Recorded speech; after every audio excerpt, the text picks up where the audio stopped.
se passe. J'avais dit à la fin d'introduction, mais c'est important de bien le comprendre. Et ce qui va être très important pour nous ce soir et tout le temps dans nos études, c'est d'arriver à faire la part des choses entre ce qui est interdit. Donc, c'est-à-dire que si une transaction a été complétée, c'est-à-dire qu'il y a eu un transfert de propriété, j'ai acquis un bien, et je décide de dire finalement je veux annuler cette transaction, alors encore une fois, comme je dis toujours, quand il y a un accord, si on est d'un commun accord, on peut décider ensemble, si on est d'accord tous les deux d'annuler la transaction, on peut annuler la transaction. Mais ça se complique au moment où l'autre ne veut pas annuler la transaction. Si je viens, et d'une manière ou d'une autre, je viens annuler une transaction qui a été scellée, eh bien ça s'appelle du vol pur et simple. Ça, c'est une fois que la transaction a été scellée. Maintenant, on a tous conscience qu'il y a un moment où, stricto sensu, bien que la transaction n'a pas été scellée, les deux parties ou un des deux parties étaient comptés sur le fait que cette transaction allait se finir. Et à ce moment-là, si l'autre décide d'annuler la transaction, alors il va avoir un problème de morale. Et là, on va voir qu'est-ce qu'on va faire par rapport à un problème de morale, sachant de dire est-ce qu'on doit, pour un problème de morale, donc déjà, à quel moment il va avoir un problème d'annuler une transaction? Est-ce qu'une fois que je suis rentré dans un magasin, je suis obligé d'acheter? A priori, on espère que non. Mais peut-être que si j'ai fixé un rendez-vous pour signer et qu'on a mis tous les termes, ça fait des mois qu'on travaille sur une spreadsheet pour se mettre d'accord sur un contrat et on a juste rendez-vous demain à 12h pour aller signer. J'arrive et finalement je dis tu sais quoi, je ne veux pas signer. Là peut-être quelque chose d'autre, c'est peut-être un peu plus violent. Et autre question, est-ce que je dois être prêt à encaisser une perte pour ça? Parce que je veux bien moralement, ça se fait pas, mais du vol, bah tant pis, même si je perds de l'argent pour pas voler, je peux pas voler pour gagner de l'argent ou pour pas en perdre.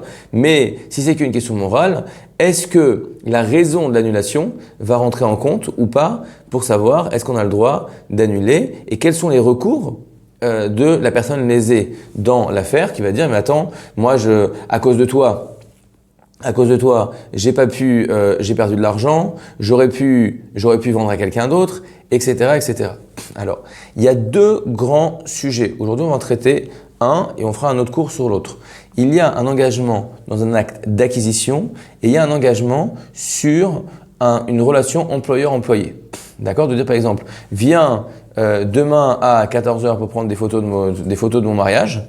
D'accord? Est-ce que le photographe peut annuler ou est-ce que moi je peux l'annuler une demi-heure avant le mariage ou pas? Ça c'est une question qu'on traitera dans un autre cours. Aujourd'hui ce qui nous intéresse c'est quand je dis je vais t'acheter tel produit ou je vais t'acheter cette maison ou je vais t'acheter quoi que ce soit, d'accord? Est-ce que je peux revenir en arrière ou pas?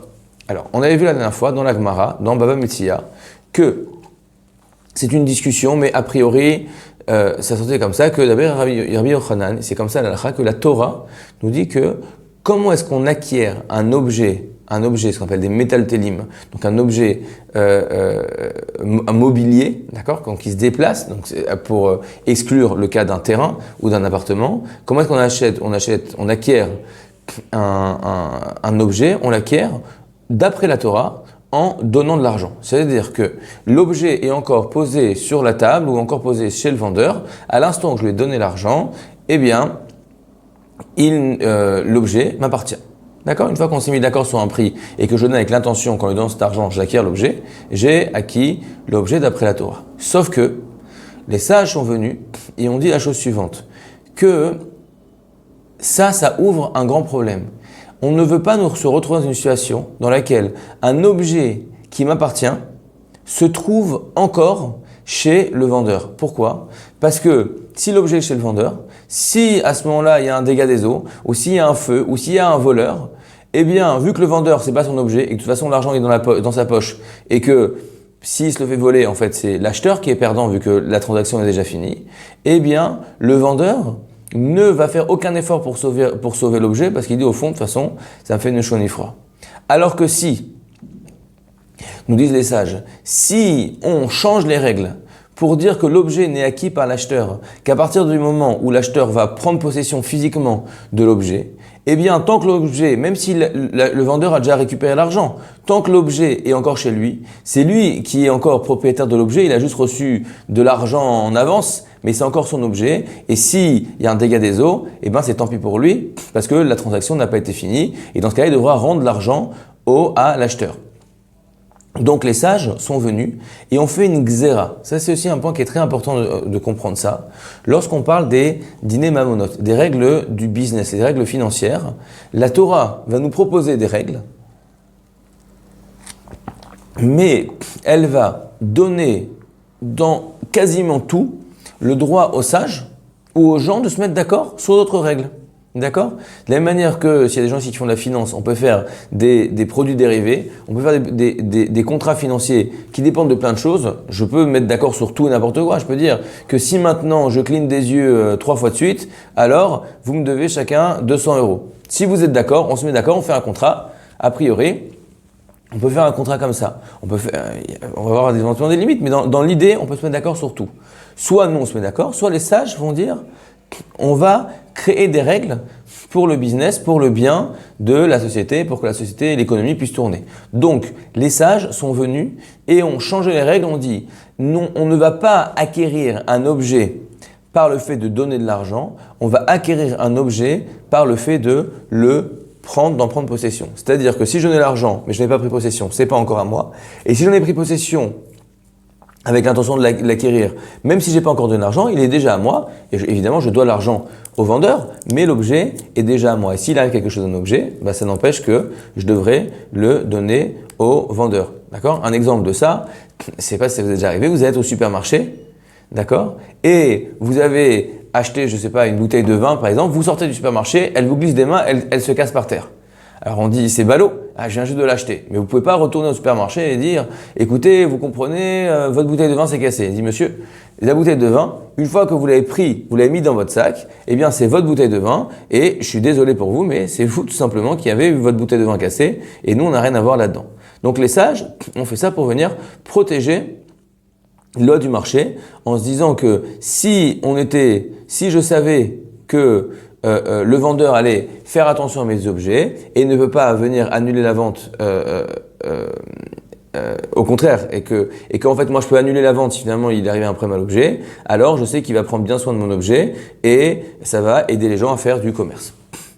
D'accord, alors sauf que les sages sont venus, nous a dit la chose suivante, Mikol Makom, bien que on n'acquiert pas uniquement avec de l'argent, on acquiert par le fait de prendre possession physiquement de l'objet et de le ramener chez soi, Mikol Makom, Kach Alacha. Aval, c'est vrai que la loi stricte elle est comme ça. Aval Amrou, Mishepara Mianche Doramaboul, celui qui s'est vengé de la génération du déluge, ou Mianche Doraflaga, ou de la génération des gens de la tour de Babel, ou Mianche Sedom, ou des gens de Sodome et Gomorre, ou Ve'amora, ou Mitzraim Bayam, et qui s'est vengé des Égyptiens dans la mer, Hu Ati Lipara Mimisheno Men Bidibur, il va se venger de celui qui s'engage dans des choses et va faire un vice de procédure pour venir se retirer de ses engagements commerciaux. Et là, la Gemara continue. Ve'anose ve'noten bidvarim lokana. Celui qui a juste dit « Ah, attends, très bien, ok, bon alors c'est bon, garde-moi l'objet », il n'a pas acquis le fait de dire « Non, mais c'est bon, t'inquiète pas, je te l'achète ». Tu as dit ce que tu as dit, mais ce n'est pas un engagement, tu n'as pas fait un acte physique. Tu as juste dit des mots. Ve'achozerbo, celui qui va dire finalement je suis désolé, finalement je te l'achète pas. En roi hamim noha emeno. Celui qui n'a pas donné d'argent. Donc il n'a pas fait un acte. D'accord? Il n'a pas fait un acte de semi-acquisition, même si pour un vice de forme il marche pas. Il n'a pas fait d'acte. Il a juste dit je m'engage à te l'acheter. Si finalement il ne l'achète pas, eh bien les sages ne sont pas contents de lui. C'est-à-dire qu'il n'a pas un comportement qui sied à une personne qui se respecte. D'accord? Il n'a pas un comportement comme il faut, ce monsieur-là. Ve'amar Rava, anu en lanu ela en roi hamim nocha emeno. Dvarim ve'ika be'adayu ma'ot ka'e be'aval. Dvarim ve'ika be'adayu ma'ot lo ka'e be'aval. Nous dit Rava, s'ils se sont mis d'accord sur les termes et qu'il lui a donné l'argent, alors à ce moment-là, s'il annule le contrat et finalement il ne va pas jusqu'au bout de la transaction, eh bien dans ce cas-là, il sera maudit par celui qui s'est vengé de la génération du déluge, etc. Mais s'il n'a pas donné d'argent, ils se sont juste mis d'accord sur les termes, mais il n'y a pas eu d'échange d'argent, eh bien, dans ce cas-là, il n'est pas maudit, mais sache une chose que les sages ne trouvent pas que ton comportement est un comportement droit et de valeur. Alors, on avait vu la chose suivante, on avait raconté l'histoire des Rabbi Chia Bar Yosef, Qu'est-ce qui s'était passé? Écoutez bien, c'était une histoire. Une histoire. Il avait, excusez-moi, Amarle, Zil Havleu, excusez-moi.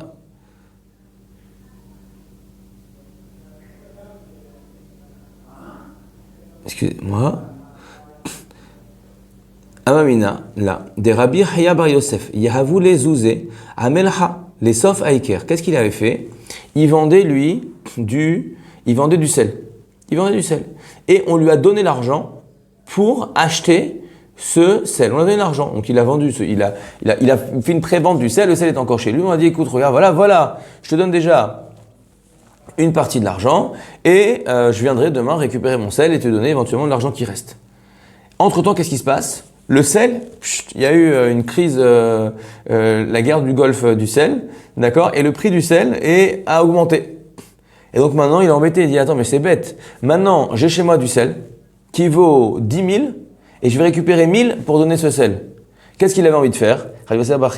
Il a envie d'annuler la vente, il dit, vous savez quoi, je vous rends votre argent et après prendre son sel et aller le vendre au cours du marché qui est bien plus grand à quelqu'un d'autre. D'accord?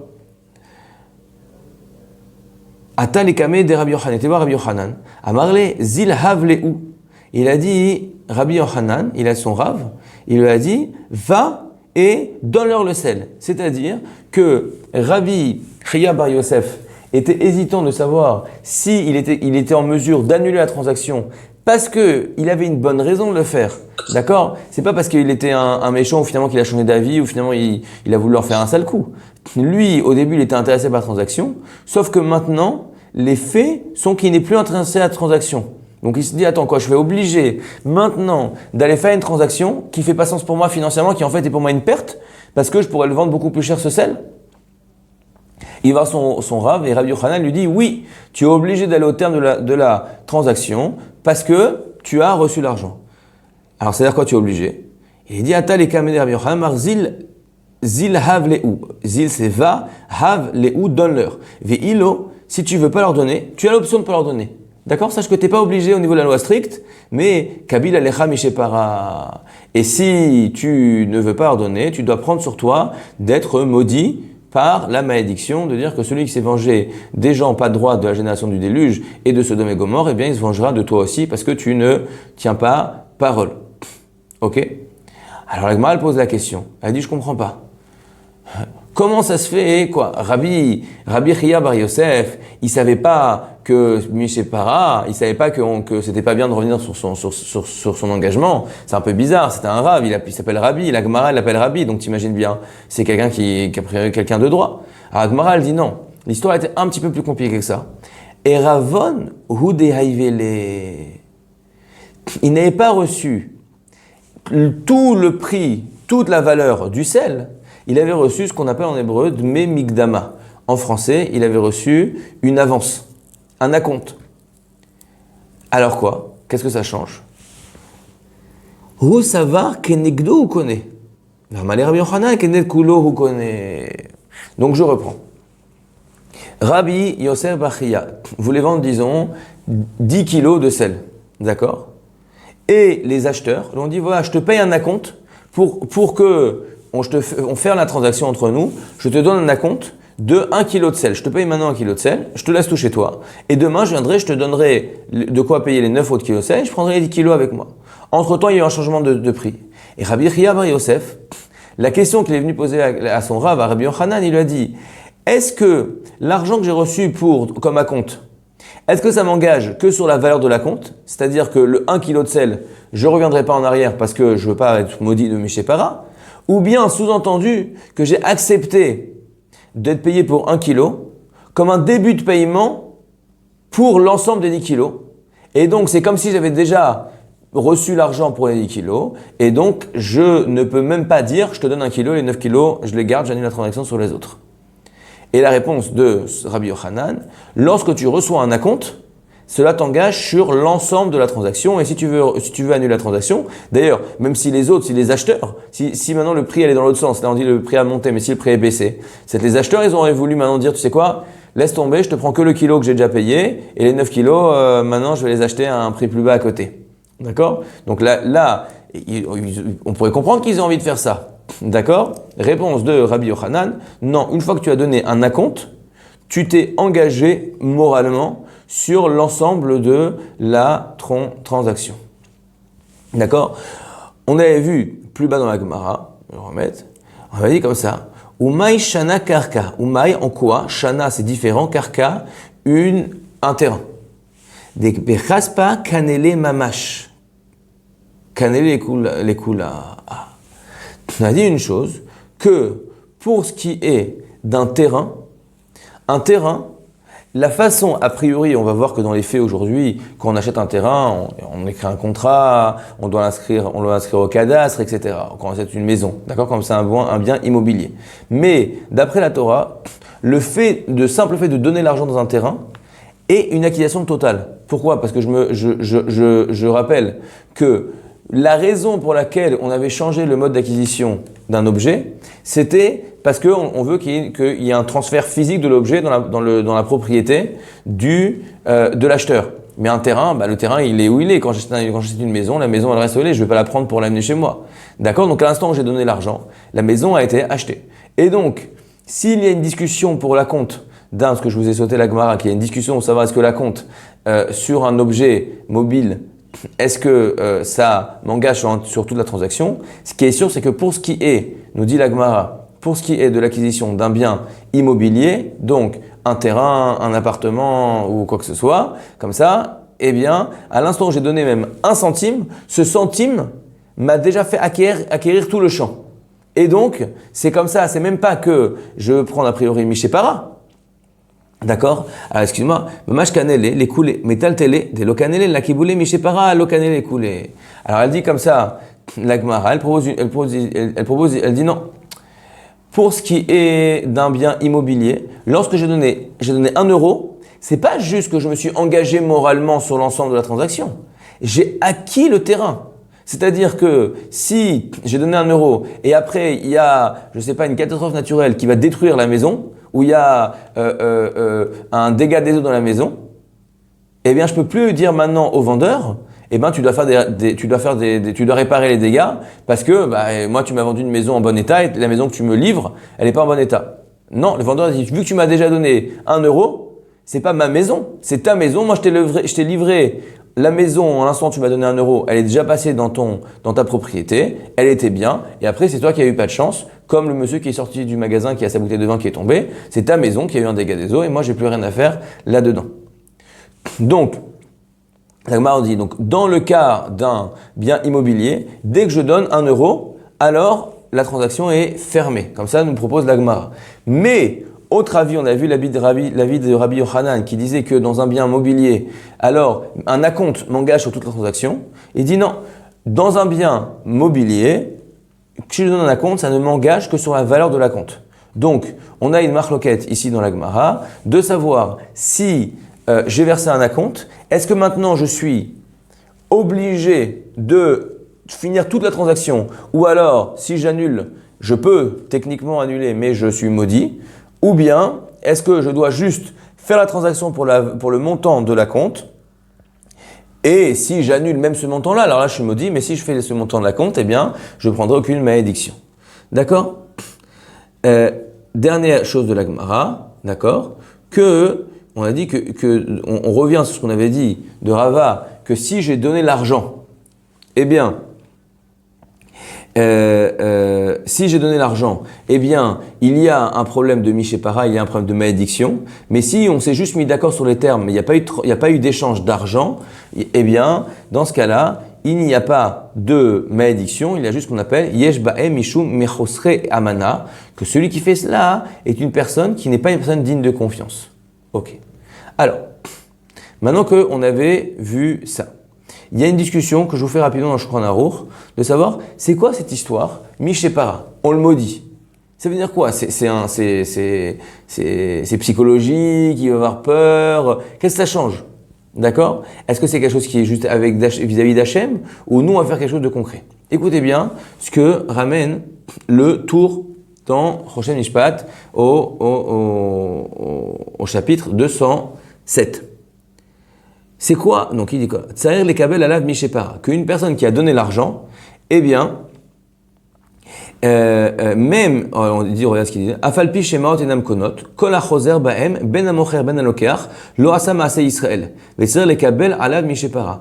Bien que le fait de donner l'argent ne suffit pas à clore, à sceller la transaction et à faire un transfert de propriété, celui qui va annuler la transaction après qu'il y ait un échange d'argent, soit le vendeur ou l'acheteur, eh bien il ne se comporte pas comme un juif et il doit accepter d'être maudit. Là, le tour, il tranche, comme l'avis de Rabbi Yochanan, que même s'il a donné qu'une partie de l'argent, on estime que cette partie d'argent qui a été donnée comme un premier versement sur l'ensemble de la somme, eh bien, dans ce cas-là, il est obligé de finir la transaction ou d'accepter d'avoir Mishepara. Maintenant, c'est quoi ce Mishepara? Écoutez ce que nous dit le tour. Chez Omar Lo, à Dayan, Mishepara, mais Anche Dor Amaboul, Anche Dor, etc. Donc, qu'est-ce qui se passe? Qu'est-ce qu'il dit? Il lui fait savoir, d'accord, que il lui fait savoir, de règle générale, c'est en gros, on lui fait rien celui-là. Mais on dit, sache une chose, que nous, les sages, nous ont appris que celui qui n'est pas droit, il a des comptes à rendre. On n'est pas en train de nous te maudire, on n'est pas en train de dire que nous, on va te faire du mal, on n'est pas en train on te souhaite rien, juste on te fait savoir. Et on espère que cette personne-là va dire, oula, attends 2 secondes, j'ai pas envie, moi, d'avoir un comportement qui peut m'amener des mauvaises choses avec Hachem. Et il va dire, tu sais quoi, je n'annule pas la transaction.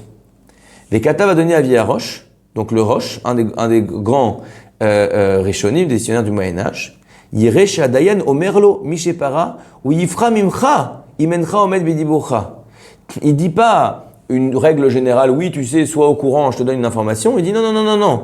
Attention, toi, si maintenant tu veux annuler cette transaction, je peux pas t'en empêcher, mais sache une chose, je te maudis que Hachem va se venger sur toi.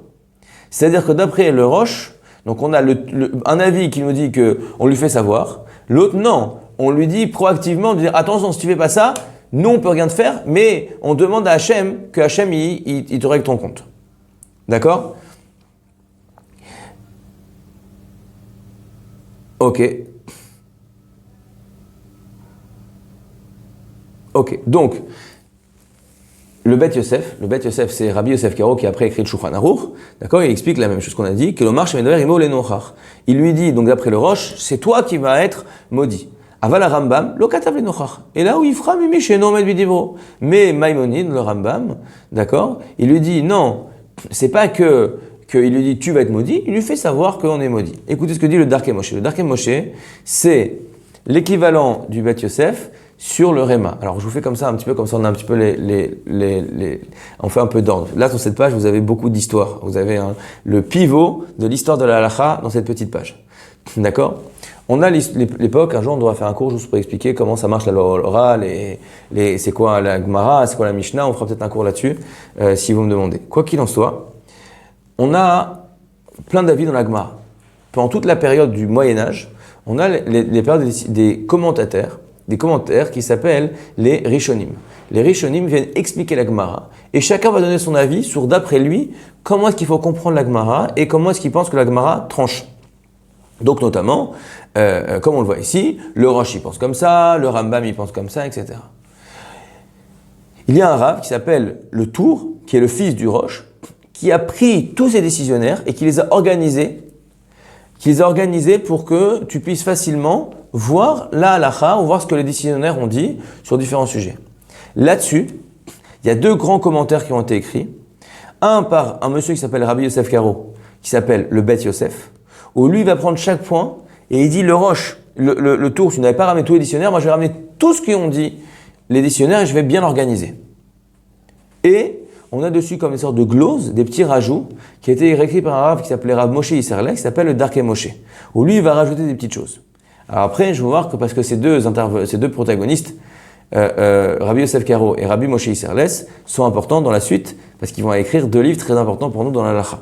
Quoi qu'il en soit, le Bet Yosef ramène donc ces 2 avis, de savoir est-ce qu'on le maudit ou juste on lui fait savoir que Hachem, il est en train de prendre des risques avec Dieu. Vient le Darkei Moshe rajoute quelque chose. Va Mordechai katav sof hazaav, shamarti dechol mishi kibel alav mishepara. Toute personne qui a fait un acte qui fait qu'il est maudit, tsarich le omro befiv opsukav lo berabim.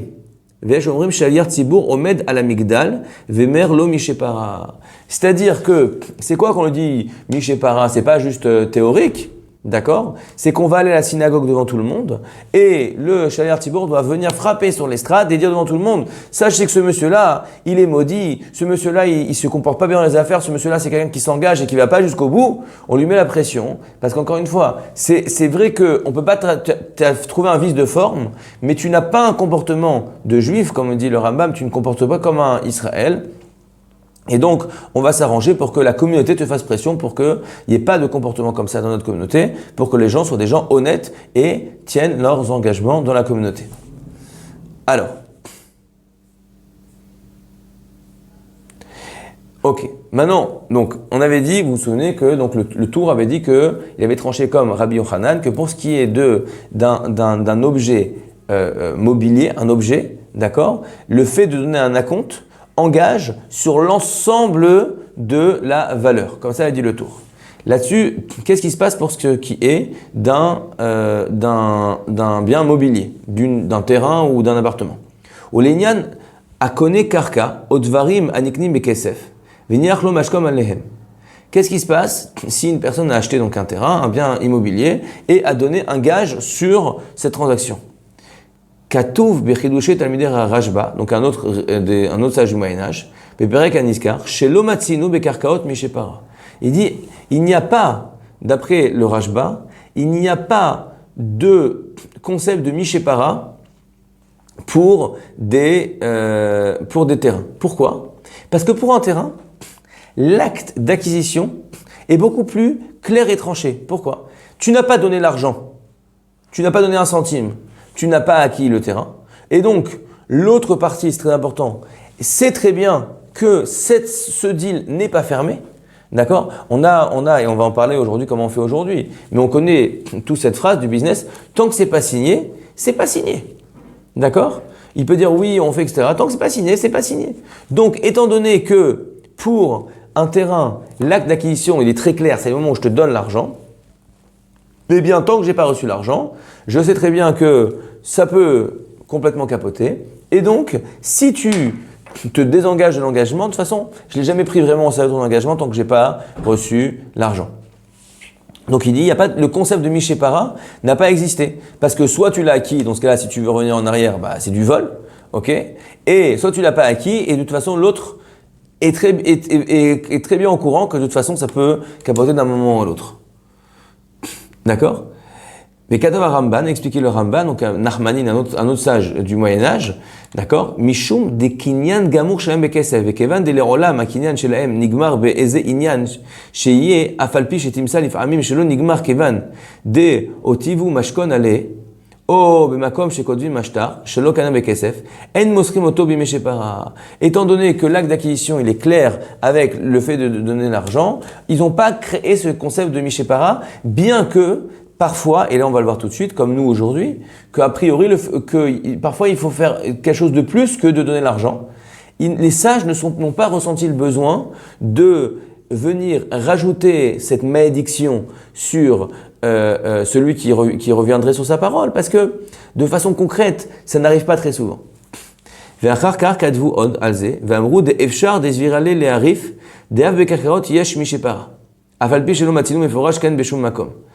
Et ils ont rajouté de dire qu'il y a un autre sage, le Rif, Rabbi El-Fassi, d'accord, qui lui pense que oui, il y a aussi Mishepara. La Gemara n'a pas parlé quand elle a parlé d'acte d'acquisition d'un objet mobile, d'accord, mais l'intention de la Gemara est de nous expliquer que dans toute transaction, quand tout acte d'acquisition, une fois que j'ai fait un acte fort, même si l'acquisition n'a pas été finie, eh bien, à ce moment-là, si je veux revenir en arrière, je prendrai la malédiction Mishepara. Ve'aran, un autre Rishon, Gam ken nistapek bedavar, ve'katav de'eshar de lika Mishepara be'mekarke, ve'arkekar ela de lika Mishepara, ela minide de kanim deoraita kegon ma'ot le Rabbi Yochanan. Ulfi da'ato, im natan kesef liknot karka, ve'u makom shekodvim shtar, im ba larzor bo ika Mishepara. Vim natan lo mashkon choser ve'lika Mishepara. Le Ran, il vient, il nous dit autre chose. Il dit, regardez, Pourquoi c'est quoi le cas de Mishépara? Pourquoi les sages ont senti le besoin de faire une malédiction? Les sages ont eu besoin de ramener une malédiction pour celui qui annulait son contrat. Parce qu'en fait, c'est les sages qui ont créé le problème. Parce que lorsque tu achètes un objet, d'après la Torah, il suffirait de donner l'argent. Comme c'est les sages qui ont dit en fait, ça suffit pas de donner l'argent, il faut aussi le ramener chez soi. Ils ont dit attends, c'est vrai que normalement, bien que la transaction elle devrait être finie d'après la Torah, nous on va la garder encore un petit peu entre parenthèses et on va pas finir la transaction. Mais attention, c'est vrai qu'on a gardé la transaction un peu en suspens, mais il est sous notre tutelle, sous notre protection, cette transaction. Et si un des deux maintenant veut l'annuler, eh ben sache que nous, on va mettre tout notre poids des chachamim et on va le maudire pour être sûr qu'il ne fasse pas quelque chose comme ça. Donc c'est ça qui veut dire, c'est ça qui nous dit le Ran, que si on est dans un cas d'un champ où l'habitude, et on va en parler maintenant, qu'est-ce qui se passe quand l'habitude d'acquisition, comme aujourd'hui, on n'acquiert pas comme avec la loi de la Torah. On a un minag, on a un cadastre, on a il y a des façons d'acquérir des choses aujourd'hui, d'accord? Donc il dit, si on a donné l'argent, qui est un acte d'acquisition d'après la Torah, mais parce que c'est pas comme ça qu'on acquiert, parce qu'il faut l'inscrire au cadastre ou quoi que ce soit, ou qu'il faut écrire un contrat, eh bien la transaction n'est pas encore scellée d'un point de vue légal, eh bien il y aura Mishépara. Que ce soit, il y aura une malédiction. Ok? Parce qu'encore une fois, on est dans un cas où d'après la Torah, ça aurait dû être un acte d'acquisition, les sages ou la société en a décidé autrement, mais alors on peut rien dire, c'est vrai que c'est pas une acte d'acquisition parce que, comme on a dit en introduction, pour ce qui est des lois de business, on a le droit de se mettre d'accord sur d'autres règles que la Torah, mais celui qui reviendra en arrière sera maudit. Par contre, il finit comme ça, Ve'im natan lo mashkon, choser velika mishépara. Mais s'il n'a pas donné de l'argent, ce qui aurait été un acte d'acquisition d'après la Torah, mais il a juste mis un gage en termes de bonne foi, eh bien, dans ce cas-là, il n'y a pas une Mishépara. Parce que Mishépara ne vient que protéger une acquisition qui aurait dû être scellée d'après la Torah, mais qui est restée en suspens d'après les lois de la société. Ok? Alors, tout ce qu'on a dit là a été tranché par le Shulchan Aruch dans Choshen Mishpat dans les lois du business. D'accord? Alors, je vous la fais rapidement. Davar Torah marot konot, aval hamim tiknu. Chez le gars, d'après la Torah, avec de l'argent, on devrait acquérir, mais les sages ont dit que ça ne suffit pas et qu'il fallait prendre l'objet chez soi. D'accord? Mishnatan damin velo mashach hametaltelim, afalpi shelon neknu lo metaltelim, kmo shenidbaer, kol chazerbo ben okar ben mocher, lo ose mas Israël, vechayav lekabel mishepara. Encore une fois, afilu. L'onatan est là, miktat adamim.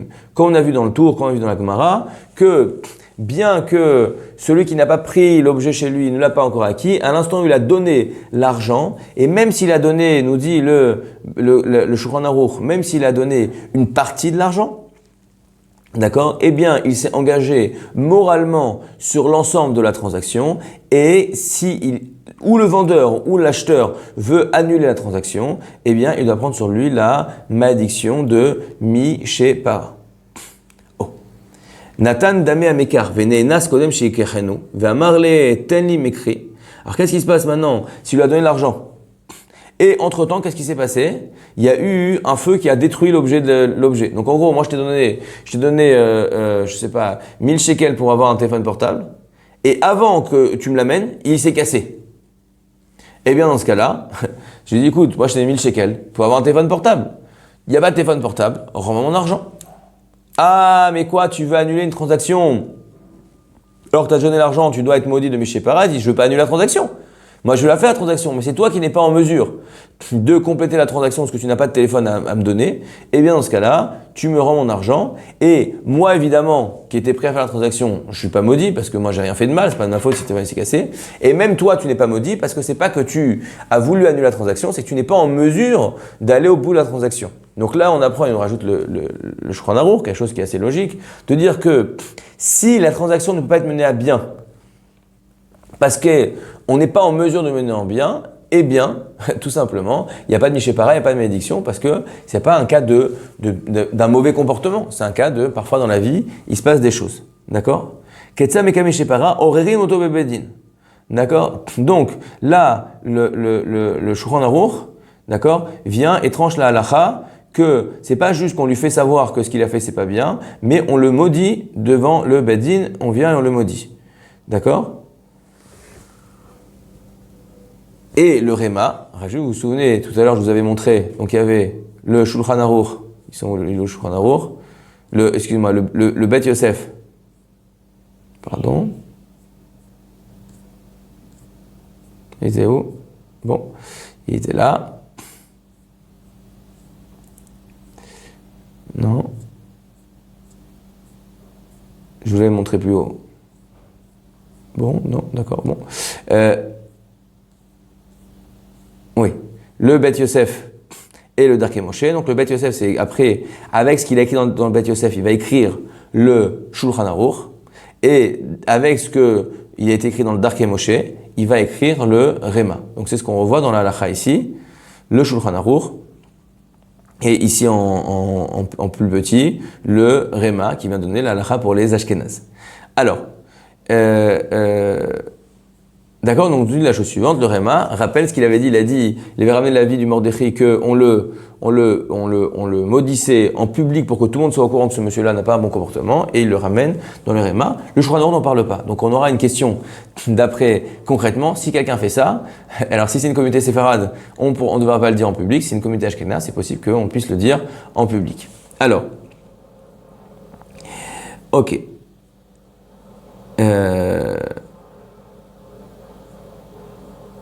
Ok. Donc on a dit la chose suivante. Voilà. Veyesh omrim. Donc on a dit la chose suivante, que si il est dans l'impossibilité de faire la transaction, d'accord, par exemple, donc si l'objet a été détruit, ou par exemple il dit j'ai plus d'argent pour te payer. Ah, t'as qu'à me prendre une dette, moi je pourrais accepter une dette, il dit mais je peux pas prendre de dette parce que je pourrais jamais te payer, d'accord? Eh bien dans ce cas-là, la transaction est annulée et il n'est pas maudit parce qu'encore une fois, c'est pas qu'il a eu un mauvais comportement, c'est qu'il y a eu des choses qui se passent dans la vie et vu que la transaction, encore une fois, légalement n'a pas été scellée, la transaction n'a pas été scellée, il dit moi je veux bien être de bonne foi, je veux bien faire tout ce que tu veux, mais je ne suis pas en mesure de finir la transaction. Par contre, et ça c'est très important, il y a au-delà des lois paiement financières, il y a des lois de rapport humain. C'est-à-dire que même si c'est pas de sa faute, sûrement que le Badin va dire écoute, mais essaye d'aller être méfaillès auto, c'est-à-dire d'aller te rabibocher avec lui. Va lui demander pardon, essaye de te rattraper sur autre chose, essaye de lui expliquer à quel point c'est pas de ta faute, etc. Qu'il comprenne bien que tu sais pas que tu te moques de lui, mais que les choses comme ça arrivent. Maintenant, regardez ce que nous rajoute le Shulchan Aruch. Veyesh omrim, il y en a qui disent des ouadin, que c'est la même loi, les mi chez Chozerbo, quelqu'un qui veut annuler la transaction. Pourquoi? Mipne chez Ouyare, les afsid kolamekar. Qu'est-ce qui se passe si je voulais acheter je voulais acheter quoi? Qu'est-ce que je voulais acheter? Une action. Je voulais acheter une action de Microsoft. D'accord? Et je lui dis, regarde, voilà déjà l'argent, amène-moi demain l'acte de propriété de Microsoft, demain. D'accord? C'est intéressant, c'est d'ailleurs en finance. En finance, c'est une chose que quand on fait une action sur la bourse, d'accord, la transaction n'est pas encore faite. On s'est engagé à acquérir l'action en fonction des marchés, ou le lendemain, ou le surlendemain. À l'époque, ça se faisait physiquement, avec des actes de propriété. C'est ça que moi j'ai commencé ma formation en banque. Il y a un monsieur qui disait, moi j'ai commencé, alors c'était rigolo parce qu'il était plus très jeune et plus très en forme physiquement. Le monsieur il dit, moi j'ai commencé en banque, pourquoi? Parce que je courais vite. On dit, c'est quoi le rapport? Son travail c'était tous les jours, il devait aller, il travaillait donc à Wall Street, il devait prendre des actes de propriété sur des corps de charrette, et il devait courir d'une banque à l'autre pour ramener les actes de propriété d'une banque à l'autre. D'accord? Aujourd'hui, on fait ça par ordinateur. Quoi qu'il en soit, ça s'appelle le settlement. Quoi qu'il en soit, qu'est-ce qui se passe si j'ai dit, OK, voilà, je te donne l'argent. Donne-moi des actions Microsoft. Et demain, demain, je viens chercher les actes de propriété. D'accord? Alors là, ça serait peut-être un cas différent parce que l'acte de propriété, c'est une preuve de l'achat et c'est pas l'objet lui-même qu'on achète. Donc l'exemple n'est pas forcément très bon. Mais disons que c'était comme ça que ça marchait. Quoi qu'il en soit, si entre-temps, j'apprends il y a une nouvelle que Microsoft en fait c'était que du vent et qu'en fait rien ne marchait chez eux et que c'était un scandale il dit mais en fait, ça vaut 0. Est-ce que je suis obligé de venir te donner de l'argent d'un truc qui maintenant je pense qu'il vaut 0? Nous dit le Shulchan Aruch, non. S'il pense que tout son argent va valoir 0, eh bien il peut annuler la transaction et il ne va pas prendre sur lui Mishépara. Pourquoi est-ce qu'on ne peut pas dire que tu as un comportement pas d'Israël? Parce que c'est ça qui est important. Regardez comment la Torah elle est fine. C'est-à-dire que de dire que tu vas perdre un petit peu d'argent pour être droit, c'est une chose. Mais de dire que tu dois être prêt à perdre tout ton argent de la transaction, alors que d'un point de vue légal, tu aurais le droit encore de te retirer de ces choses-là, on ne peut pas dire que quelqu'un qui va se retirer, dans ce cas-là, c'est une pourriture et on doit lui dire dans la communauté qu'on va faire du business. La Torah comprend que c'est trop dur de demander ça. Effectivement, sûrement qu'un tzaddik, qu'un Baba Salé dirait c'est pas grave, je te donne l'argent, moi ma parole c'est ma parole, je te donne. Mais de dire que celui qui fait pas ça, c'est une pourriture, on va pas jusqu'à là. Regardez ce qu'on dit le SMA. Le SMA, il dit la chose suivante, l'afsid kol hamekar, pour perdre toute la valeur de la transaction. Digdek, il a fait attention en écrivant, il n'a pas écrit au hasard le Shulchan Aruch. Vekatav kol hamekar, il a dit toute la valeur de l'objet. La pouké pour exclure, im el no lira ela miktsat efsed. Kegon shekana yain viré yachmit. Elle a dit, si il n'a pas peur de perdre tout l'argent, mais il a peur de perdre un petit peu de l'argent. Par exemple, il y a une mauvaise news sur les actions Microsoft, il dit j'ai peur que ça va perdre 10%, 20%, 30%. Ça, il n'aura pas le droit de revenir en arrière et s'il revient en arrière, il prendra sur lui Mishépara, on va le maudire. Encore une fois, parce que si c'est un peu de la transaction qui perd, on lui dit tu t'es engagé, tu dois être prêt à perdre même de l'argent pour tenir ta parole. Mais tu n'es pas juste par ta parole, tu as donné de l'argent pour ça. Mais s'il doit tout perdre, alors là on dit non, on ne t'oblige pas à venir donner de l'argent pour un truc qui, tu penses, ne vaut plus rien. Ok. Oh, Aloker Michavero Karka. Ça, c'était pour des biens mobiliers, pour un téléphone, choses comme ça. Qu'en est-il d'un cas où je veux prendre un terrain? Osher Metal Telim, ou Pasko Adamim, Veniach Mashkon al Adamim, Lokana, Vechola Rote Larzor, Mishnem Choser, Veno Chav Lekavel. Excusez-moi, c'était pas la question pour dire que ce soit Karka ou pas Karka. Il dit si je n'ai pas donné l'argent, et ça c'est très important, parce que nous on va se poser la question concrètement. Encore une fois, si on le dit clairement, c'est facile. On va avoir plein de cas où c'est pas clair en fait quel est le statut de l'argent que j'ai donné comme à compte. D'accord? Est-ce que quand je donne l'argent de ma compte, est-ce que c'est un premier versement qui m'engage ou cette partie, ou surtout, et on a dit, le Shulchan Aruch, il a tranché que si je fais un premier versement, ça m'engage sur toute la somme, au niveau de Mishépara. Mais, parfois, je suis pas en train de faire un premier versement. Je suis en train de lui laisser un gage. C'est comme s'il regarde, je reviens en 5 minutes, je te prends ma montre, je te laisse ma montre. C'est-à-dire que tu sais que je vais revenir, parce que si je ne viens pas, je perds ma montre. C'est évident que ni toi ni moi n'avions l'intention que cette montre était un début de paiement de l'acquisition de l'objet. Pourquoi? Parce que c'est ma montre à moi, je ne veux pas te la donner. Et toi, tu ne veux pas une montre, tu veux de l'argent. D'accord? Donc le fait que je te donne un gage, même si c'est de l'argent, si c'est clair que c'est un gage que ce que je donnais et pas un début de paiement, nous dit Shulchan Aruch, ou Pasko Adamim, Veniach Mashkon, il a donné un gage à l'Adamim, Lokana, il n'a pas acquis. Vekol Arotse, Larzor Mishnem Choser, Veno Chayav Lekabel Mishépara. Et les deux parties peuvent décider de venir annuler la transaction et sortir de l'engagement et ils ne sont pas maudits. Pourquoi? Parce qu'encore une fois, ça n'est pas considéré de laisser un gage comme de faire un premier versement, parce que c'est pas un premier versement, c'est juste un gage. D'accord? Alors c'est intéressant, vous me direz dans ce cas-là, à quoi ça sert le gage? Alors éventuellement, tu perds ton gage. D'accord? Mais il y a des cas où je dis je préfère perdre mon gage, mais pas rentrer dans ce deal. D'accord? On finit. Macharlo bedvarim bilvad ou pasko adamim. Excusez-moi, je vais d'abord lire la chazaïn, après on va voir ça. Vav. Anose benotem bedvarim bilvad areze raoui lol amod bediburo. Afalpi shelo lakach mi adamim klum. Si une personne a juste, ils sont juste mis d'accord. D'accord? Ils sont mis d'accord sur les termes. Ils sont mis d'accord sur voilà combien ça coûte, voilà combien je te paye, et quelle date, etc. Ils sont mis d'accord sur tout. Même s'il n'a pas encore donné d'argent, même s'ils n'ont pas signé de contrat, même s'il n'a pas fait l'acquisition de l'objet, eh bien à ce moment-là, il est raouille, il est juste que cette personne-là tienne sa parole et aille jusqu'au bout de la transaction. Mais, vu qu'il n'a pas donné l'argent, et on n'est pas dans un cas où d'après la Torah, il aurait acquis, d'après la Torah, il a juste parlé avec lui, d'accord? Eh bien, les sages ne l'ont pas mis la malédiction de Mishépara, d'accord? J'ai eu un cas, moi, qui m'est arrivé. Je voulais acheter absolument des nappes pour Rosh Hashanah. C'était un peu compliqué cette année les tfilotes. J'ai dit je vais acheter des nouvelles nappes pour mettre à la synagogue. Et j'ai trouvé quelqu'un à Rishon LeZion pour acheter des nappes. Et finalement, j'ai vu qu'il y avait juste en bas de chez moi quelqu'un qui vendait les nappes au même prix. Maintenant d'aller à Rishon LeZion, c'était compliqué. C'était très compliqué pour moi d'aller à Rishon LeZion. Au début, je voulais le payer par virement et qui m'amène les nappes. Il m'a dit non, je peux pas faire de virement, ça marche pas finalement le virement. Viens, donne-moi de l'argent. Donc il faut que j'aille récupérer un chèque, que je lui amène. C'est une galère sans fin pour moi d'aller. Mais d'un autre côté, je m'étais mis d'accord sur tous les termes avec lui. Alors, Mishépara, il n'y a pas Mishépara parce que je ne lui ai rien donné. Mais il y a éventuellement un problème de Mechosere Amana, il y a peut-être un problème d'engagement. Comme je me suis mis d'accord, je dois aller lui acheter. Alors j'étais très embêté parce que vraiment j'avais pas envie d'y aller.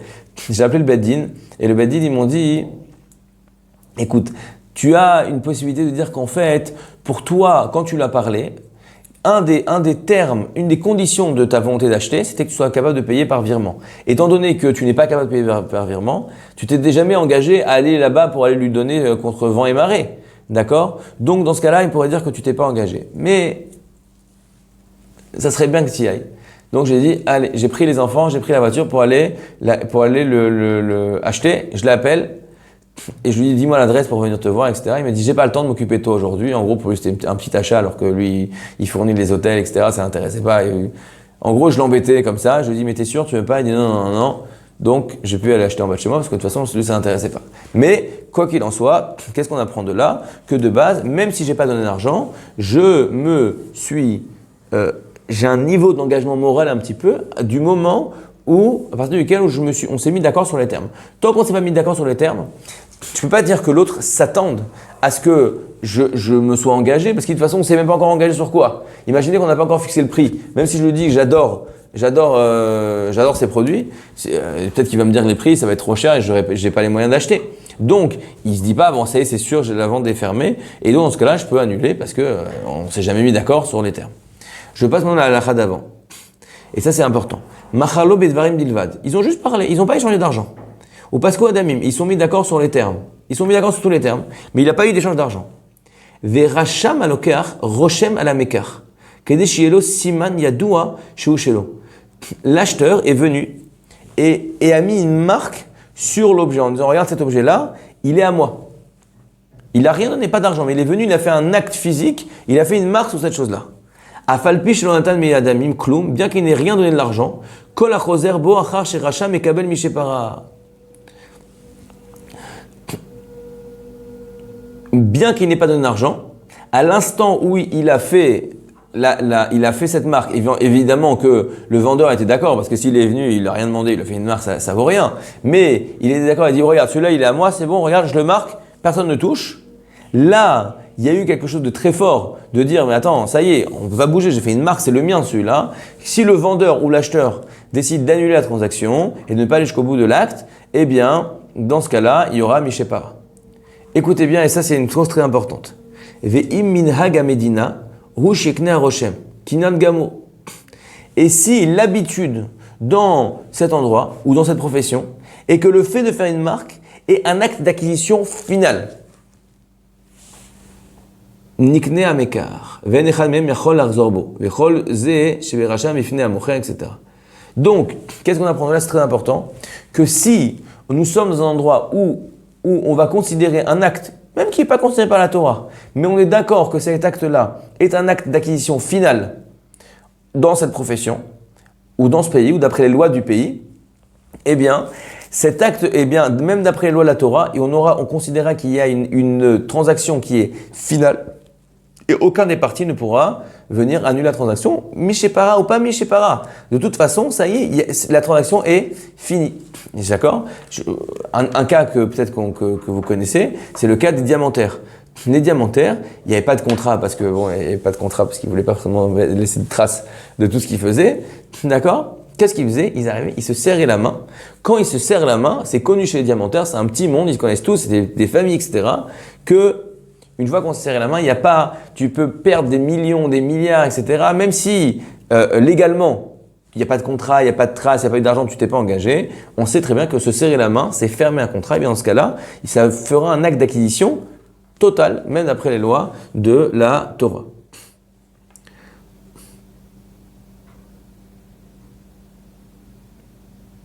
Ok, alors.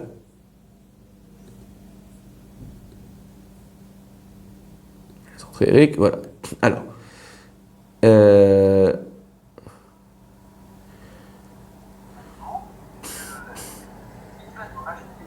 Attendez 2 secondes. Pardon, je n'ai pas entendu. Répète. Non, alors désolé, on t'entend pas. Ou c'est peut-être moi qui marche pas, ou on t'entend pas, mais écris s'il te plaît dans le chat.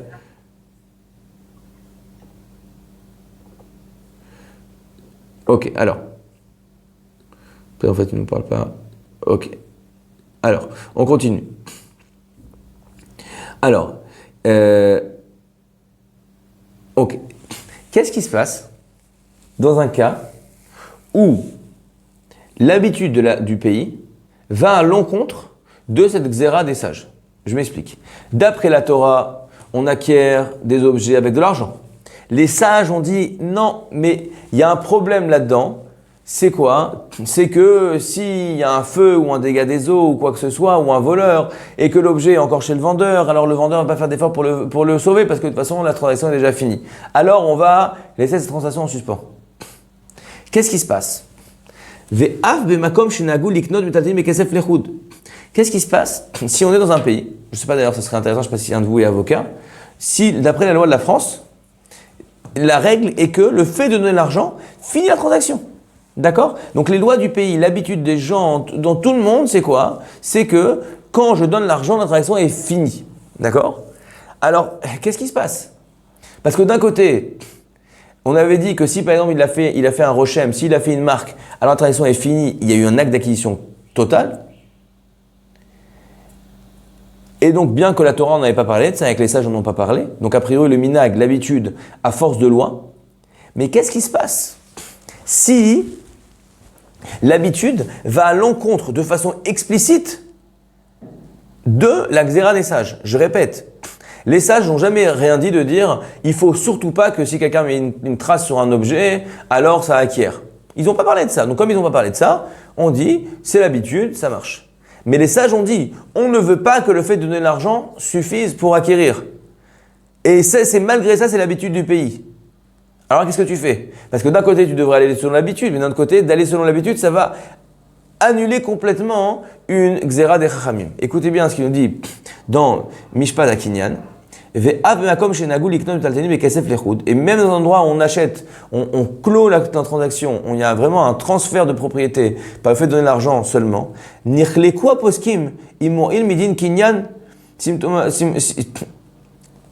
Situmta. Est-ce que ça marche comme le fait de mettre une marque? Alors là, les amis, si vous avez suivi plusieurs cours sur les lois de Rosh Mishpat, on a déjà dû en parler, mais je vais en reparler parce que c'est très important, c'est le Kimli. Alors Kimli, c'est le joker des dîners mamonot. C'est quoi? Étant donné qu'il y a différents avis parmi les Rishonim, si, d'après les dictionnaires, imaginons par exemple, je sais est-ce que cette viande est cachère ou pas? J'en sais rien. Le Rambam dit que c'est cachère, le Rashba dit que c'est pas cachère. Disons. Ok, on va regarder le Shulchan Aruch, et comme le Shulchan Aruch tranche, eh bien, on fera. Si le Shulchan Aruch pense que c'est cachère, on mange et on dit que c'est cachère. D'accord? Mais, dans les dîners mamonotes, s'il y a deux avis, ce qui est pour donc il y a un avis qui dit ça lui appartient à lui, et l'autre ça lui appartient à lui. Donc on est dans un cas de doute, et on a un grand principe dans la Torah, Amotzi michavero alavaraya.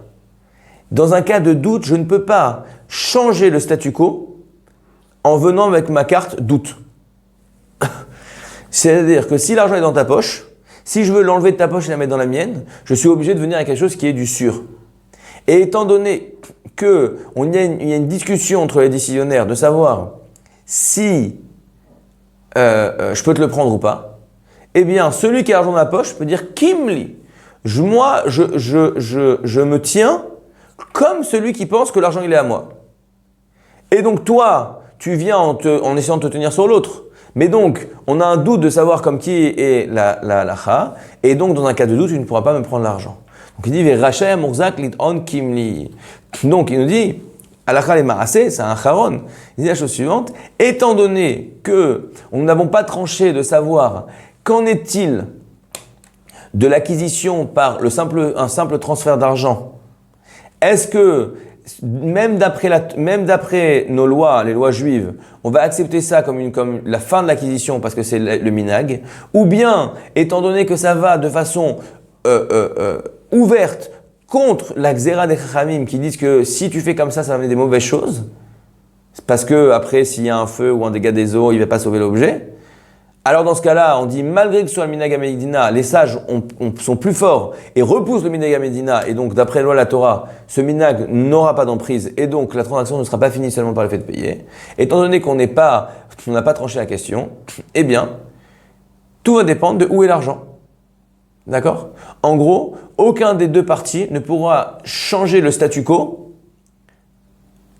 en disant que la halakha est comme celui qui l'intéresse. Chacun va dire, moi je pense que c'est comme celui qui m'intéresse, on dit, moi je pense que c'est comme l'autre qui m'intéresse moi, et on dit les amis, comme on ne peut pas trancher, celui qui a l'argent dans la poche, il le garde, celui qui a l'objet chez lui, il le garde.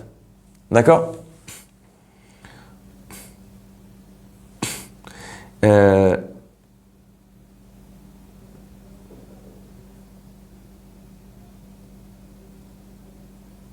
Ok.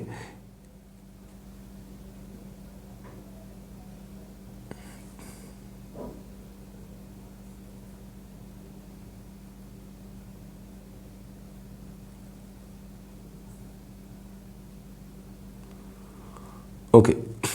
Par contre, il rajoute que la question de savoir, où on est dans un doute, de savoir est-ce que dans un endroit où l'habitude est d'acheter qu'avec l'argent, est-ce que ça marche?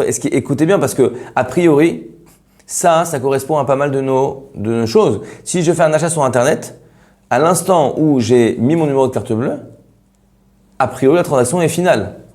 Ah, il y a des endroits où il y a une loi qui me donne 14 jours ou 3 semaines ou 2 semaines ou 10 jours pour venir annuler la vente, et ça on va voir d'ailleurs, est-ce que ça marche selon les lois de la halakha. Quoi qu'il en soit, s'il n'y a pas cette règle-là, je fais un achat international, à l'instant où j'ai payé, la transaction est finie. D'accord? Je n'en ai pas dit autrement. Donc ça là-dessus, il y a un doute, d'après les lois de la Torah. C'est-à-dire que si j'ai un différend avec quelqu'un après avoir payé et que je veux, pour aucune bonne raison, c'est pas parce que je trouve que l'objet il marche pas ou qu'il y a eu un mensonge, etc. Juste, je veux annuler la transaction, eh bien, là dans ce cas-là, on est coincé. On ne pourra pas annuler la transaction parce que chacun peut dire Kimli, peut dire moi je pense comme la vie qui m'arrange. Mais, écoutez ce qu'il rajoute.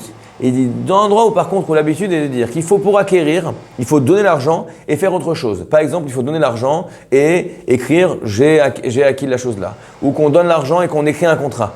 Eh bien, dans ce cas-là, si l'habitude est de donner l'argent et de faire autre chose, alors là, d'après tous les avis, d'accord? D'après tous les avis, ou la majorité des avis, dans ce cas-là, eh bien, l'acquisition sera bonne, même d'après les lois de la Torah. C'est-à-dire que on avait dit, toute la question qu'on s'est posée, c'était que les sages, ils ont fait une xéra pour empêcher un transfert de propriété alors que l'objet n'est pas encore venu chez moi physiquement. Ah, et donc qu'est-ce qui se passe si le minag, il est que oui, on acquiert qu'avec de l'argent, est-ce que ça marche ou pas cette xéra? Ça, c'est une question qui n'a pas été tranchée. Alors celui qui a les choses chez lui, il peut garder l'objet ou garder l'argent. Mais si le minag n'est pas d'acquérir qu'avec de l'argent, mais d'acquérir avec l'argent et un contrat, eh bien dans ce cas-là, bien que l'objet soit encore chez le vendeur, eh bien dans ce cas-là, après tous les avis, la transaction sera finale, et dans ce cas-là, il sera obligé de donner l'objet à l'autre. C'est même pas Mishépara ou pas Mishépara, il sera obligé de donner l'objet, il sera obligé de donner l'argent, il ne pourra pas revenir en arrière. D'accord?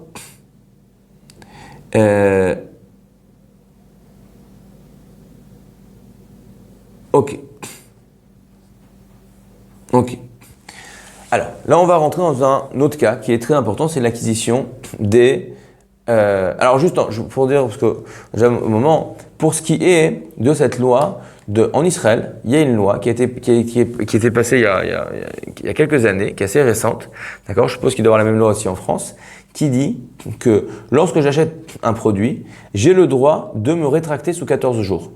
Pourquoi c'est comme ça? Parce qu'en gros, on a bien compris que si les gens pensent que quand ils acquièrent, ça y est, c'est fini, ils peuvent pas revenir en arrière, alors ils vont pas vouloir, ils vont vérifier, poser des questions et ne pas acheter, hésiter, etc.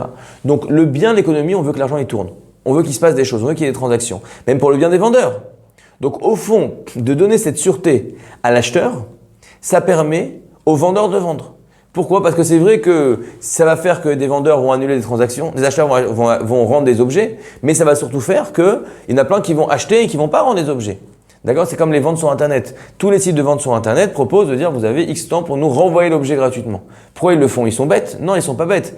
Parce que s'il n'y a pas possibilité de rendre l'objet, j'en dirais comment je peux acheter un pull alors que je ne l'ai pas essayé? Comment je peux acheter un manteau alors que je ne l'ai pas essayé? Comment je peux acheter quelque chose de cher? Je ne sais pas si ça va me plaire. Non, t'inquiète pas, achète-le et si ça ne te plaît pas, tu peux me le rendre. Alors dans ce cas-là, on a un problème parce que d'après la halakha, j'ai payé, j'ai donné l'argent, l'objet est venu chez moi, la transaction elle est finie. Donc si après je rends, l'autre, le vendeur, même s'il a dit oui au début, lui il veut pas annuler la transaction, lui il voulait faire la vente, il voulait pas qu'on annule la vente. Donc au fond, quand je le force maintenant à reprendre son objet et à me rendre l'argent, a priori, peut-être que je suis en train de faire du vol, parce que j'utilise les lois non juives pour venir prendre à un juif de l'argent. Alors, même s'il n'a pas le choix parce que c'est la loi civile, il n'a pas envie de le faire, donc je suis en train de lui voler d'après la Torah. À réponse des décisionnaires contemporains, non, pas du tout. Pourquoi? Parce que, je vous rappelle, c'était quoi toute la question? C'est que lorsque je fais un acte de vente, d'accord, il y a un transfert de propriété.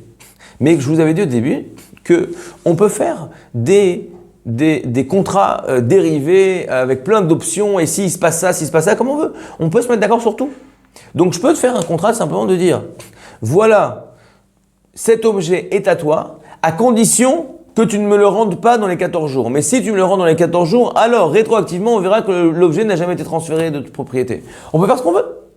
Donc, étant donné que on s'est mis d'accord dans la transaction, que c'était la condition de la transfert de propriété, eh bien, si l'autre décide de rendre l'objet, c'est pas du vol.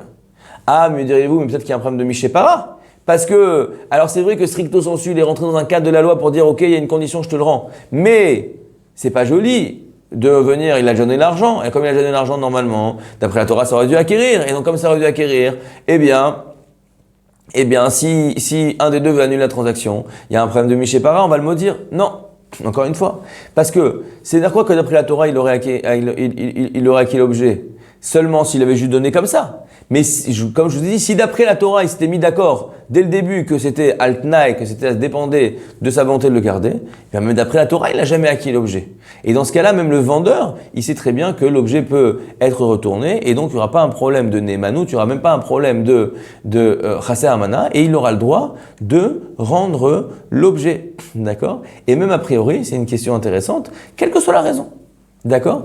Si il a acheté quelque chose et qu'après, une semaine après, il est très content de l'objet, mais il voit qu'en fait, on vend l'objet moins cher ailleurs, il aura le droit de rendre l'objet et d'aller l'acheter ailleurs. Pourquoi? Il n'y aura aucun problème là-dedans. Parce que la transaction n'a jamais eu lieu et l'autre aussi s'attendait très bien qu'il y a des objets qui rendent et on sait très bien quand on fait la vente par exemple sur Internet qu'il y a un gros pourcentage d'objets qui reviennent, ça fait partie du business. D'accord? Maintenant, et on va finir là-dessus, une question importante.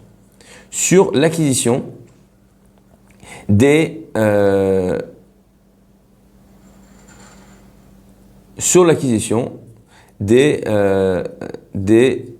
maison. D'accord? Qu'est-ce qui se passe? Ok. Si j'achète une maison, alors je ne sais pas s'il y a des gens qui font l'immobilier ici, d'accord, mais de mes souvenirs, voilà comment ça se passe. On discute du prix, des tnaïm, de tous les trucs, etc. Et ensuite, on va chez le notaire, on va chez l'avocat, en Israël en tout cas, on va chez l'avocat, on écrit un contrat qui dit « je vais te payer ceci, je vais te payer cela, 6 mois, 8 mois, 10 mois, condition 2, etc. » Et dans le contrat, on va dire « et si je t'ai pas payé ça à ce moment-là, tu prends tout l'argent ou alors je dois payer des intérêts. » Et à la fin, lorsque j'ai tout payé, on inscrit au cadastre. Et donc, ça c'est transfert de propriété. Maintenant, qu'est-ce qui se passe si, à l'instant où j'ai déjà commencé à payer la maison, ou bien une fois que j'ai complètement payé la maison, mais ça n'a pas encore été inscrit au cadastre, ou bien que ça a été inscrit au cadastre, bon ça n'existe pas, et été inscrit au cadastre mais j'ai pas fini de payer, ça a priori non, et qu'à ce moment-là il y a un dégât des eaux, ou il y a un truc qui explose, ou il se passe quelque chose. Est-ce que, pour qui le dommage? Est-ce qu'on dit qu'à l'instant où j'ai commencé à payer, comme d'après les règles de la Torah, ça y est, ça m'appartient? Ou au endroit où il faut autre chose, il y aurait au moins un problème de Mishépara? Ou bien, non, ça vaut rien. Alors, la question donc à partir de quand on acquiert un bien immobilier? Alors là, il pose une question qui est intéressante. Qu'est-ce qui se passe? Il y a un monsieur qui est venu et il s'est mis d'accord pour acheter un appartement. Il est venu, il a déjà payé un acompte pour l'appartement. Et il était content, il dit voilà, super, on s'est mis d'accord, voilà, j'ai l'appartement, il se balade là. Et là, il va un des voisins, il dit voilà, bonjour mon monsieur, mon nouveau voisin. Je suis votre nouveau voisin, je viendrai dans quelques mois, voilà, je dois finir de payer. Mais on a signé le contrat, etc. Il faut écrire un paragraphe pour dire les assurances que chacun amène. Il y a plein de petites choses à écrire, d'accord? Mais nous, on n'a pas le temps de faire ça. En gros, c'est les avocats après qui vont faire leur boulot. Mais globalement, une fois qu'on a fait ça, on sait que le deal est fermé. Est-ce que cette term sheet a la valeur de contrat ou pas, d'après la Torah, dans le sens d'acquisition? Est-ce que à un endroit où il faut un contrat pour acquérir, est-ce que cette term sheet s'appelle un contrat ou pas? Quatrième question. Aïm aknas chal vechal lishalmo o shehave asmarta. Quatrième question. Si j'écris dans un contrat d'acquisition, si je ne t'ai pas payé le troisième paiement, alors tu auras le droit de garder l'argent du premier et deuxième paiement. Est-ce que ça tient ou ça tient pas? Pourquoi? Il y a un concept dans la Torah qui s'appelle asmarta. C'est quoi asmarta? Asmarta, c'est je te dis. Si j'arrive pas à l'heure, je te donne 200 €. Écoutez bien quelle est la halakha. Si j'arrive en retard, je ne suis pas obligé de te donner 200 €. Pourquoi? Parce que la Torah estime qu'en fait, quand tu as dit ça, tu as dit stam, tu as dit ça comme ça, mais si tu savais que tu n'arriverais pas à l'heure, tu n'es pas un idiot, tu n'aurais pas dit ça. Donc, au fond, tu ne t'es jamais vraiment engagé sur un truc. Il y a un engagement qui est un engagement à condition, n'est pas vraiment un engagement d'après la Torah. D'accord? À voir comment aujourd'hui on fait des contrats à condition, etc. Il faut comprendre. Mais si c'est un engagement qui est purement à condition, c'est pas de dire il y a une acquisition et dessus on rajoute des conditions. Il n'y a rien. Je te dis si ça se passe, je te donne de l'argent. D'après, a priori, les règles de la Torah, ça s'appelle Asmarta Be'alma Lokania. Eh bien, je ne suis pas engagé. Un exemple de ça, c'est intéressant, c'est si par exemple vous jouez au poker. Le poker, on met de l'argent sur la table et de dire si tu gagnes la partie, eh bien tu prends la propriété de mon argent. D'accord? A priori, si je savais, si on m'avait dit, il y avait un devin qui était venu et qui m'avait dit, un prophète qui m'avait dit, c'est mieux un prophète qu'un devin, qui m'avait dit, tu n'as aucune chance de gagner la partie, j'aurais pas mis mon argent. Pourquoi? Parce que je suis venu au casino. Si j'étais dire que je jouais, aussi c'est un casino où personne ne gagne, ben, j'aurais pas joué. Et donc, quand tu viens me prendre l'argent, au fond, à ce moment-là où je vois que j'ai perdu, je dis, mais en fait, moi, je m'étais jamais engagé là-dessus. Si je savais que j'allais perdre, bah, en fait, j'aurais pas voulu faire ça. Et donc, il y a un problème de vol. Ok? Alors, on a fait ça rapidement. Alors, tchouva. Alors, on a dit Aim dmegdima hashwa betrepiron. Amrinan begmara bematzia daf memhe memchet itmar et ravon rav omer kenegdo okone verbi yochanan amar kenegdo kulo okone. D'accord. Donc, on avait vu la question que upasa karema shim natan mixat adami beravon lokana rak neged me'aotav veshneim yacholim lahzor ba'em ela im piresh shekna neged kulo. Donc, le Réma a tranché dans le Réma, dans Shulchan Aruch, que la discussion qu'il y avait entre Rabbi Yochanan et pas Rabbi Yochanan de dire est-ce que si je donne une partie de l'argent, d'accord, en termes de gage, est-ce que ça m'engage sur tout, ça m'engage pas sur tout? La Gemara a dit non, si c'est l'argent en termes de gage, alors c'est sûr que ça m'engage pas sur tout. D'accord? Mais la question qui va se poser, est-ce que ça m'engage au moins sur une partie de l'argent? L'argent. Venemeshonenu, machanu notnim kesev et korim lazé dmegdima, enze ravon greda, et là c'est kesev qui triat epiron, ou basé af apitre tchouva yode, chen kadava a chazonish, chez im noten kesev stama, au machanu korim dmegdima, avec etrilat epiron. D'accord? Donc le chazonish, il a tranché la halakha de dire que lorsque je donne de l'argent pour payer un appartement, ça n'est pas seulement de dire c'est une assurance au cas où finalement je ne te paye pas, c'est un début de paiement. D'accord? Et donc, si j'ai dit je mets de l'argent en escroc chez mon avocat au cas où je ne paierai pas, mais c'est pas pour te payer, alors là, c'est pas pour le payer, c'est pour donner une assurance. Donc là, hein, je n'aurais pas payé et donc ça ne me fait pas acquérir l'appartement. Mais si je lui ai donné, j'ai commencé à le payer, a priori, à l'instant où j'ai déjà payé, c'est déjà mon appartement parce que je l'ai acquis avec de l'argent. D'accord? Ah, c'est quoi le problème? C'est que aujourd'hui, de nos jours, l'acte de propriété d'après la loi du pays n'aura de sens que ne sera vrai qu'à l'instant où je vais l'inscrire au tableau, a priori. Et donc, bien que j'ai commencé à payer l'argent et que d'après la loi de la Torah, ça sera un acte de propriété, étant donné que le minag est que ça ne suffit pas pour être comme un acte de propriété, eh bien dans ce cas-là, je n'aurais pas encore acquis l'appartement. Mais il y aurait un problème éventuellement de Mishépara. Parce que comme dans un cas où, d'après les règles de la Torah, j'aurais acquis en donnant de l'argent, vu qu'on dit que pas les mensualités, le mot m'échappe en français, le mot m'échappe, en tout cas les paiements, des premiers paiements de l'appartement ont valeur de début de paiement de l'appartement, ils ne sont pas un gage. D'après la Torah, c'est une acquisition de l'ensemble du bien immobilier, mais d'après les lois du pays, ça n'est pas le cas. Et donc, dans ce moment, il devrait avoir mi-shepa. Alors, la question de dire, est-ce que effectivement, aujourd'hui, le tableau est le moment de transfert de propriété ou non?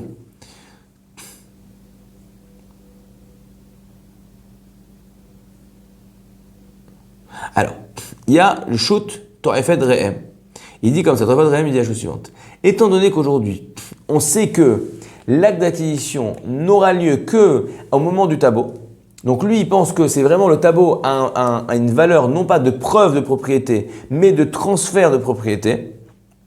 Et on sait très bien que tant qu'il n'a pas mis au tableau, eh bien, c'est pas encore à moi. Et la preuve de ça, c'est que souvent, je garde une partie de la somme, que j'ai dit, je te paierai que quand tu l'inscriras au tableau. D'accord? Donc, c'est-à-dire, tu vois bien que c'est l'inscription au tableau qui vient et qui me transfère de la propriété. Donc, tant que ça peut être inscrit au tableau, ni l'un ni l'autre ne sont sûrs que ce deal-là ira jusqu'au bout. Il peut toujours se passer mille et une choses, il y a plein de choses, quelqu'un a fait du business, il sait une chose que tant que c'est pas fini, c'est pas fini. Et donc, dans ce cas-là, מוכר שלא סמכה דלתה, אלא על הטאבו, ודווקא כאשר נתן לו הכסף בחוזה, ולא הזכיר וגם לא דיבר בעל פה בטאבו, אז יש לומר שקנה מיד. וכן קנה בשום. Donc lui il dit, si ils n'ont pas parlé du tableau, alors tu peux dire que en fait le tableau, c'est pas une condition essentielle pour lui le tableau, et bon ça se fera quand ça se fera. Et donc dans ce cas-là, tu peux dire que le fait qu'il a donné de l'argent, ça lui permet d'acquérir. Mais si il lui a dit expressément, attention, je ne te donnerai la fin de l'argent que quand tu vas inscrire au tableau, tu vois bien que il garde de l'argent pour faire levier contre lui, pour être sûr qu'il va inscrire au tableau, parce qu'il pense que l'essentiel de la propriété et que la condition pour lui de donner l'argent, c'est le tableau. Donc tant qu'il n'y a pas eu le tableau, la transaction n'est pas finie. Et donc, dans ce cas-là, il ne recevra la propriété de l'appartement qu'au moment du tableau. Donc, tout va dépendre de savoir s'il a écrit comme ça. Comme ça, il pense. Le Chazon Ish ne pense pas comme ça. D'accord? Le Chazon Ish, il dit non. Que bien que d'après la Torah, bien que d'après les lois du pays, en Israël, le tableau, en France, le cadastre, c'est qu'un sens où c'est inscrit que ça a valeur de transfert de propriété. D'après les lois de la Torah, non. Parce que vu que j'ai payé pour ça, et que j'ai un contrat, et que j'ai une preuve que je l'ai payé, je ne l'ai pas donné en cash, j'ai une preuve qui m'a donné cet argent, eh bien d'après la Torah, ça s'appelle un acte de propriété. D'après la Torah, le fait que j'ai un contrat avec lui et que j'ai un transfert d'argent et qu'en plus j'ai une preuve de ce transfert d'argent, donc au fond, d'après la Torah, c'est un acte de propriété. Et le fait que, d'après les lois du pays, ça ne suffit pas, eh bien au fond, ça ne change rien dans notre cas, comme c'est pense le Chazon Ish. Donc on a une discussion là-dessus. D'accord?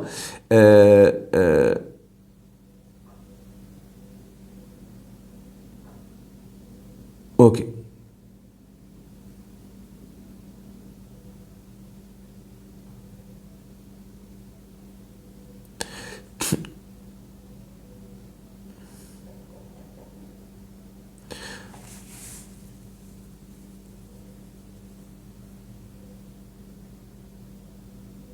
Ok.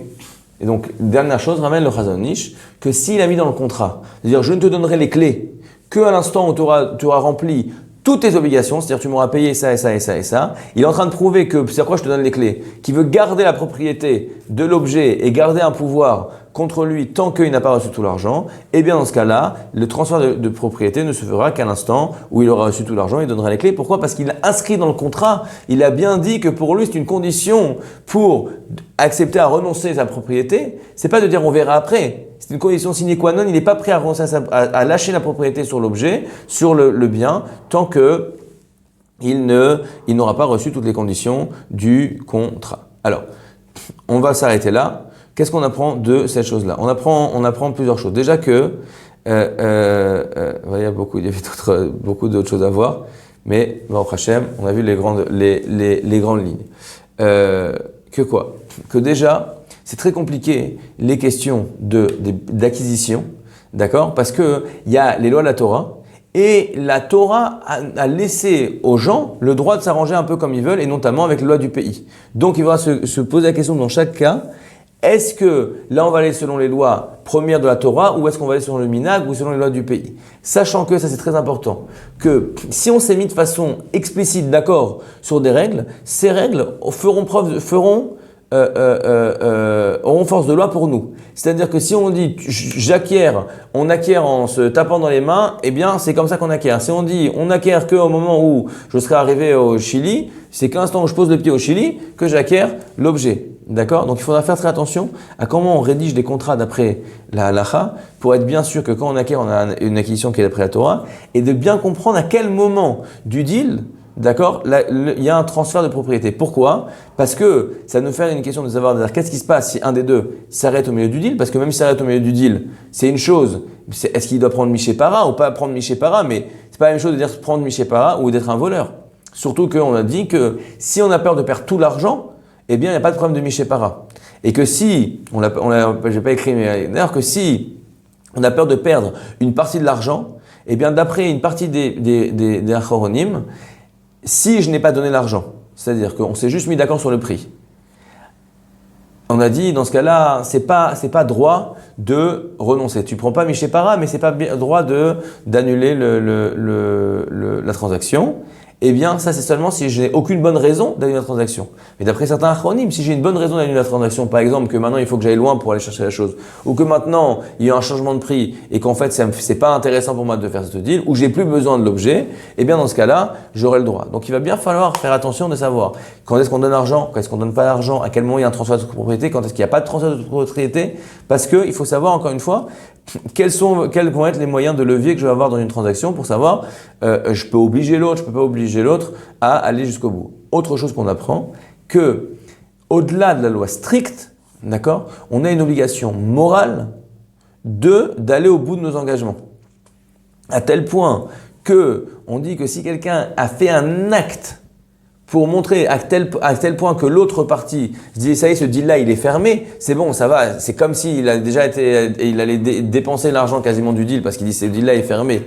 Et que bien qu'il y ait eu un vice de procédure parce qu'il n'a pas encore fait cela, il annule l'autre. Alors dans ce cas-là, on va jusqu'à le maudire parce qu'on dit qu'il ne se comporte pas comme un juif. C'est pas juste de dire t'es pas un tzaddik, mais on dit tu te comportes pas comme un juif doit se comporter et on doit, dit le Réma, on doit aller lui faire du shaming pour que plus personne de la communauté fasse du business avec lui parce que pour le bien du peuple juif, on ne veut pas qu'il y ait des arnaqueurs dans le peuple juif, même s'il s'appelle Naval Birshut Torah, un arnaqueur dans les lois de la Torah, il n'a pas volé, mais on l'appelle comme un arnaqueur. Dernière chose, et ça c'est très important, de voir le Shulchan Aruch étrange, que si j'ai fait un contrat, et dans le contrat, par exemple, j'ai écrit quelque chose qui est contre la Torah. Par exemple, j'ai fait un contrat, j'ai acheté un appartement et j'ai dit que s'il ne me paye pas en temps en heure, il devra me rajouter 2% par mois par jour de retard, il doit me payer X, ce qui fait du 10% annualisé, j'en sais rien.